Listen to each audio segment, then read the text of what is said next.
My wife chose her rich lover while I cared for her dying father. Then he changed his will. My father is dying, Daniel. Don't make this about you. Those were the last words my wife said to me before she walked out of the hospital and into another man's car. It was raining hard that night. The kind of rain that turned the parking lot lights into blurred golden stains across the windshield. I stood beneath the hospital entrance, holding the overnight bag Claire had forgotten, watching a black Bentley glide away from the curb. In the passenger seat, my wife leaned toward the driver. Victor Hale, real estate developer, 42, custom suits, magazine covers. The kind of man who shook hands without ever looking at the person he was shaking hands with. He placed one hand against Claire's cheek. She did not pull away. The car disappeared into the rain. Behind me, on the 6th floor, Claire's father was dying. And I was the one who went back upstairs. Before we continue, where are you watching from? Drop your city or country below. And if you believe loyalty is revealed when life becomes difficult, hit like and subscribe. Now, back to the story. Arthur Bennett had once been a force of nature. He had built Bennett Agricultural Supply from a single warehouse into one of the largest family-owned distribution companies in the state. He was not warm in the traditional sense. He rarely hugged. He never said more than necessary. But when Arthur entered a room, people straightened their backs. Cancer had reduced him to 80 pounds beneath a white hospital blanket. The doctors said he had weeks, maybe less. Claire could not bear the smell of antiseptic. She said hospitals made her anxious. She said seeing her father weak was too traumatic. So she visited for 20 minutes at a time. I stayed for hours. At first, I told myself that was what a husband did. I brought Arthur clean pajamas. I argued with nurses when his medication was late. I learned how to raise the hospital bed without waking him. When he could no longer eat solid food, I drove across town to find the vanilla protein drink he tolerated. Claire spent those nights at charity dinners with Victor. She called them networking events. Our marriage had been fraying long before Arthur became ill. Claire had once loved the steadiness in me. At least, that was what she said when we were young. We met in college, when neither of us had money. She wore thrift store coats and dreamed aloud about penthouses, private clubs, and summers in Europe. I admired her hunger. I thought ambition was beautiful when it still sounded like hope. After graduation, I became an operations manager at a regional manufacturing plant. It was not glamorous, but it was honest work. I came home smelling faintly of metal, machine oil, and coffee. Claire moved into luxury property sales. Her world changed quickly. Her clients wore watches worth more than our house. They ordered wine by the vintage. They asked where she vacationed, what she drove, which club she belonged to. Slowly, my reliability began to embarrass her. She stopped introducing me as her husband. At events, I became Daniel, who works in manufacturing. Once, at a rooftop party, Victor asked whether I supervised machines or cleaned them. Several people laughed. Claire laughed too. I remember watching her lower her champagne glass, still smiling, while something inside me went very quiet. On the drive home, she accused me of being too sensitive. You need to learn how successful people joke, she said. I kept both hands on the steering wheel. I thought successful people knew how to respect others. She turned toward the window. That is exactly your problem, Daniel. You always need respect because you have nothing else people envy. The sentence stayed with me, not because it was cruel, because she had clearly been thinking it for a long time. When Arthur became sick, I thought grief might bring us back together. Instead, it revealed what remained. Claire avoided responsibility. Victor offered escape, and I became useful only when something unpleasant needed to be done. I managed Arthur's appointments, insurance documents, medications, and home care arrangements. I repaired the loose railing on his porch. I cleaned his refrigerator. I slept in the chair beside his hospital bed when he was too frightened to sleep alone. One night, sometime after 2 in the morning, Arthur opened his eyes and found me adjusting his blanket. You should go home, he whispered. I will in the morning. Claire there. I hesitated. She had an event. Arthur stared at the ceiling. His breath rattled softly. Victor. I said nothing. He closed his eyes. That bad then. I looked toward the dark window.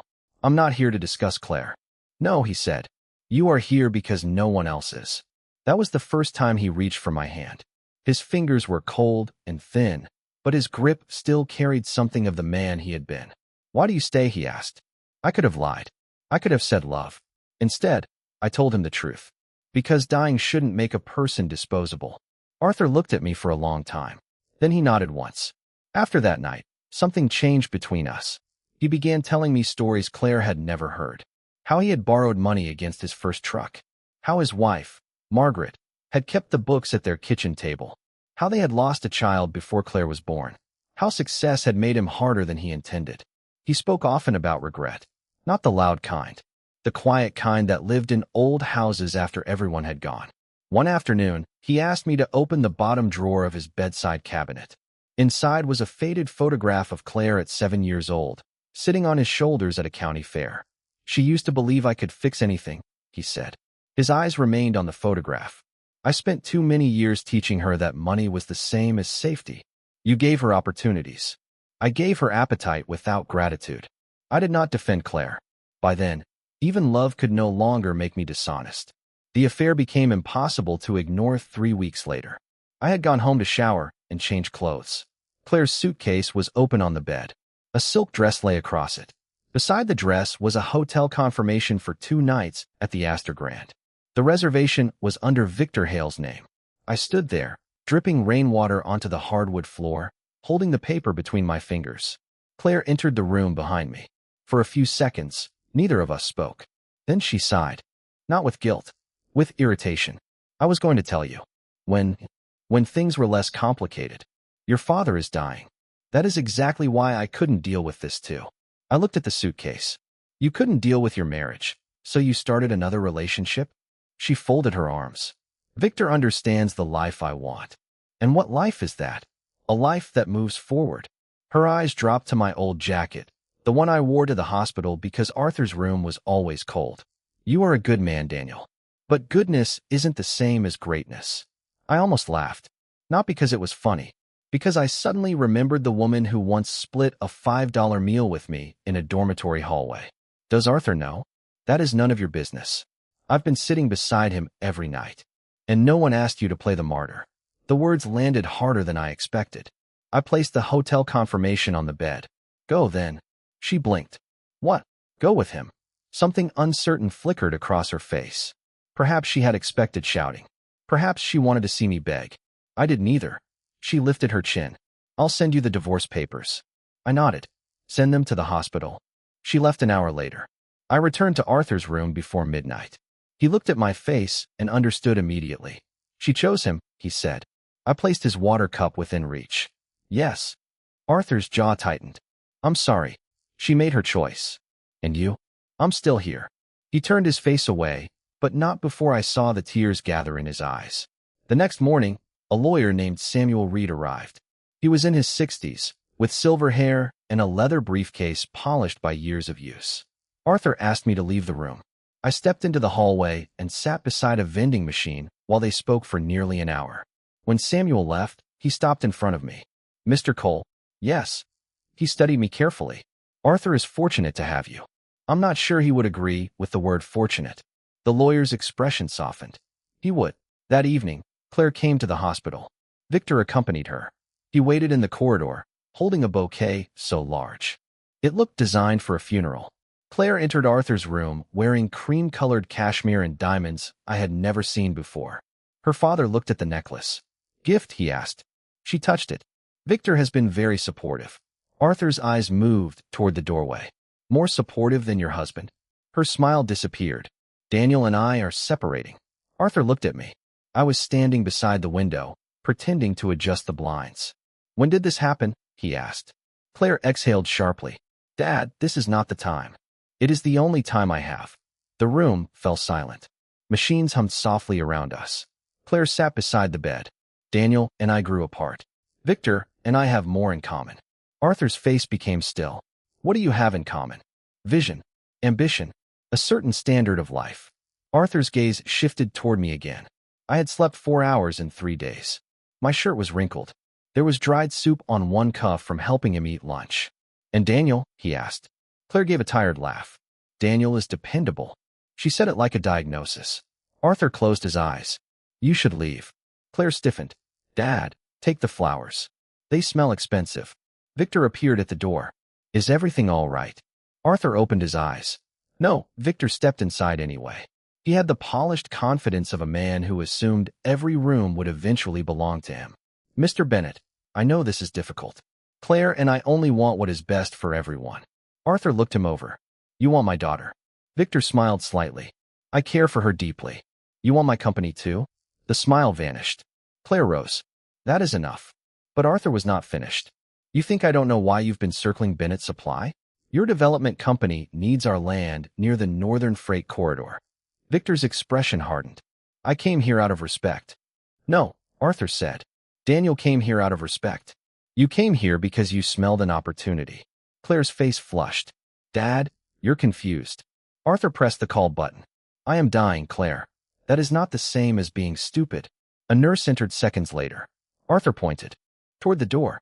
Please remove my visitors. Claire stared at him, then at me. There was hatred in her eyes, sudden and bright. You did this, she said. I shook my head. I didn't tell him anything. You turned him against me. Arthur's voice cut through the room. He didn't have to. Claire left with Victor. The bouquet remained on the floor. Arthur died 9 days later. The last night was quiet. Rain tapped against the window, softer than it had been the night Claire left. His breathing slowed just before dawn. I sat beside him with one hand wrapped around his. At 4:37, he opened his eyes. Daniel, I'm here. He swallowed with difficulty. Promise me something. What? Don't let what she did make you cruel. I could barely speak. I won't. Cruelty feels like power when you are hurt. His fingers tightened weakly around mine. It isn't. He took one final breath. Then the room became unbearably still. Claire arrived 2 hours later. She wept loudly in the hallway. Victor held her shoulders while cameras waited outside the hospital. Someone had leaked the news of Arthur Bennett's death, and by noon, business reporters were already speculating about ownership of Bennett Agricultural Supply. At the funeral, Claire stood in the front row wearing black silk. I stood near the back. Our divorce papers had arrived the previous day. She did not speak to me until the graveside service ended. I assume you'll move out of the house by Friday, she said. The wind pulled at the veil covering her face. The house belonged to your father, and now it belongs to me. I looked at her. You seem certain. I am his only child. Victor stood a few feet away, speaking quietly into his phone. Claire followed my gaze. You should accept what happened with dignity, Daniel. Making this difficult won't change anything. I almost told her dignity was the only thing she had left me. Instead, I said, I'll collect my things. 3 days later, Samuel Reed called. He asked me to attend the reading of Arthur's will. Claire arrived with Victor and 2 corporate attorneys. She wore a white suit, a gold watch, and the expression of someone arriving to claim what had always been hers. I sat alone on the opposite side of the conference table. Claire glanced at me. Why is he here? Samuel opened a folder. Mr. Cole is named in the will. Her mouth tightened. As what? A witness. Samuel ignored the question. He began with several charitable donations, scholarships, hospital funding, a substantial gift to the hospice nurses who had cared for Arthur. Claire shifted impatiently. Then Samuel reached the company. To my daughter, Claire Bennett Cole, I leave 5% of my personal estate, together with the contents of my residence, excluding specifically designated items. Claire stared at him. 5%. Samuel continued. To Daniel Cole, who gave me the loyalty of a son when my own child chose absence, I leave 60% ownership of Bennett Agricultural Supply, including all voting rights associated with those shares. The room went silent. I heard the faint ticking of the clock behind Samuel. Victor's lawyer stopped writing. Claire looked at me as if I had changed shape before her eyes. Samuel kept reading. I further leave Daniel Cole my remaining liquid assets, the Northern Freight property, and the authority to appoint or dismiss members of the Bennett Supply Executive Board. Claire stood so quickly her chair struck the wall. This is impossible. Samuel closed the document. The will was signed, witnessed, medically certified, and recorded. He was drugged. His physicians confirmed mental competence. He was manipulated. Samuel's eyes hardened. Mr. Cole was not present when the will was revised. Claire turned toward me. You knew? I didn't. You expect me to believe that? I was outside the room. Victor leaned toward her. Claire, sit down. She pulled away from him. My father built that company for me. Samuel removed a letter from the folder. He also left a statement. Claire's face went pale. Samuel unfolded the page. My daughter believes inheritance is proof of love. I have learned too late that wealth without character becomes a weapon. Daniel asked me for nothing. He stayed when staying cost him his marriage, his sleep, and his pride. He treated me as a human being when I had nothing left to offer him. Therefore, I leave him not a reward, but a responsibility. May he protect what I built better than I protected the people I loved. No one spoke. Claire's eyes filled with tears, but they did not soften her. They sharpened her anger. This isn't over. Samuel folded the letter. Legally, it is. The weeks that followed were brutal. Claire contested the will. Victor funded the challenge. They hired doctors who had never met Arthur, private investigators, and public relations consultants. Newspapers published photographs of me leaving the hospital and called me the devoted son-in-law who inherited an empire. Others called me a manipulator. Claire gave one interview. She sat beneath studio lights and said grief had made her father vulnerable. She said I had isolated him. She said I had exploited a dying man. I watched the interview alone in Arthur's old study. On the desk sat the county fair photograph of Claire on his shoulders. For the first time, I understood how love could remain even after trust had died. I did not respond publicly. Instead, I went to work. Bennett Agricultural Supply had problems Claire never knew about. Arthur's illness had created a leadership vacuum. Several executives had been approving inflated contracts. Warehouses were outdated. The northern freight property, the land Victor wanted, was the key to a distribution expansion Arthur had planned years earlier. I had spent a decade managing industrial systems. For the first time, the work Claire had mocked became exactly what the company needed. I reviewed contracts line by line. I visited every warehouse. I met drivers at 5 in the morning and listened to mechanics explain why delivery schedules failed. I replaced 2 executives and promoted 3 employees who had been ignored for years. The company began to change. Victor noticed. His development firm submitted an offer for the northern property. I rejected it. He increased the offer by 40%. I rejected it again. Then he requested a private meeting. We met in Arthur's former office. Victor entered wearing a navy suit and the same controlled smile he had worn in the hospital. You have done better than expected, he said. I wasn't aware you had expectations. He sat without being invited.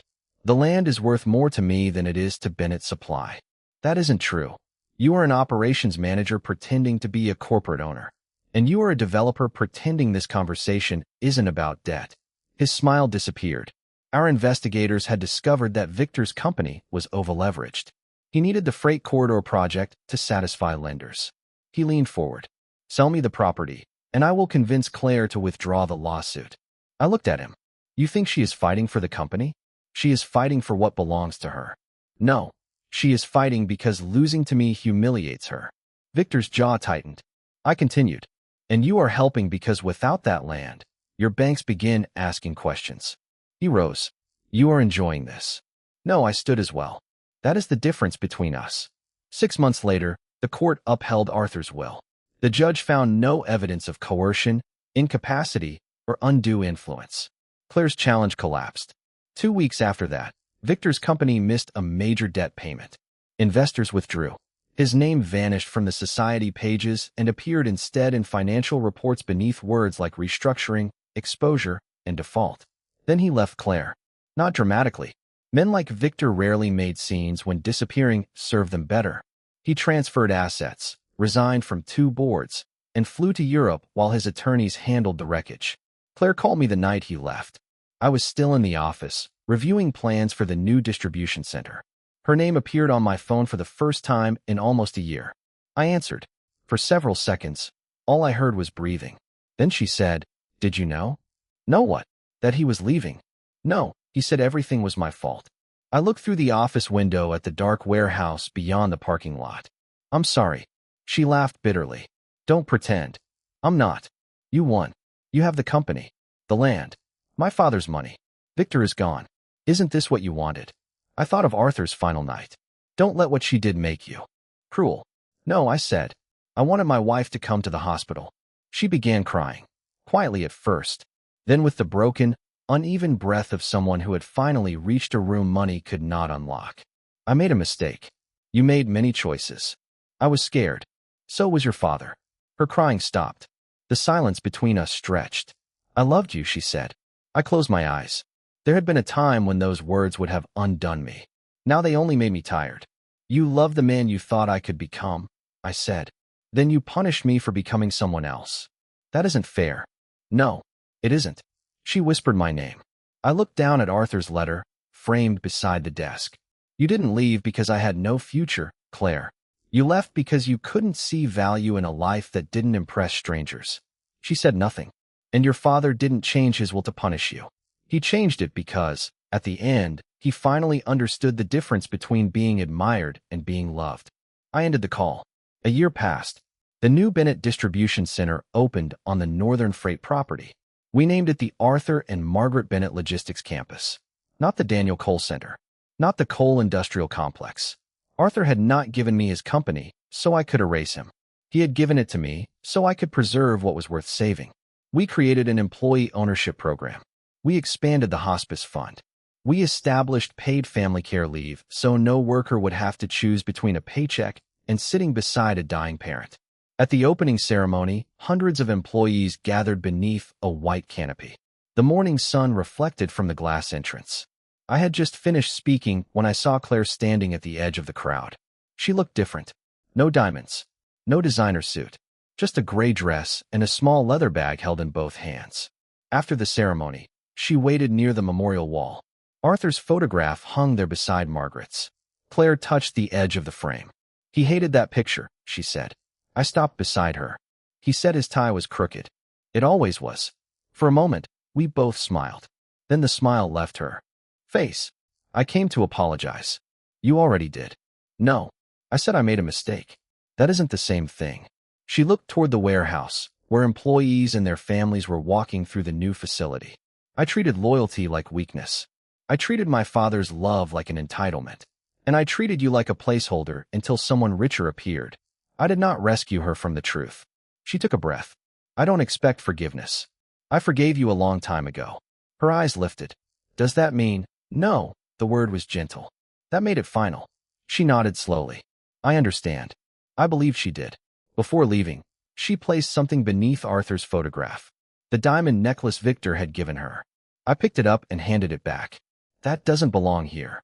She stared at the necklace, then closed her fingers around it. What should I do with it? Whatever helps you stop confusing price with worth. She left without looking back. So did I?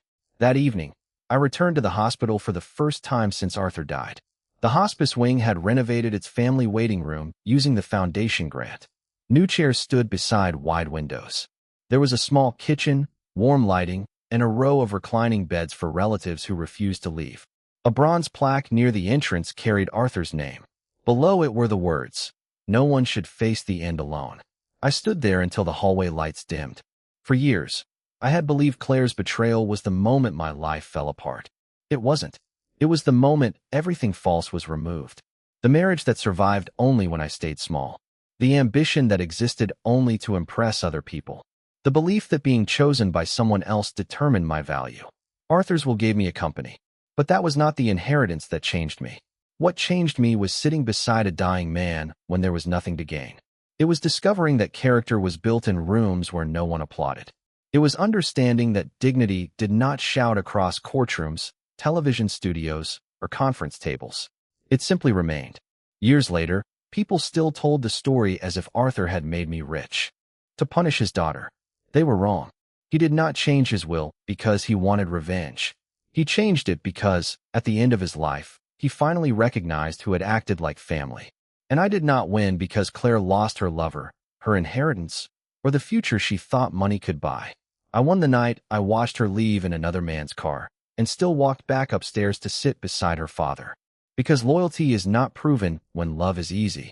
It is proven when no one is watching, nothing is promised, and staying costs you everything. Arthur did not leave me his fortune because I was his son-in-law. He left it to me because when everyone else chose themselves, I chose not to abandon him. And in doing so, I finally became the man I had spent years waiting for someone else to see.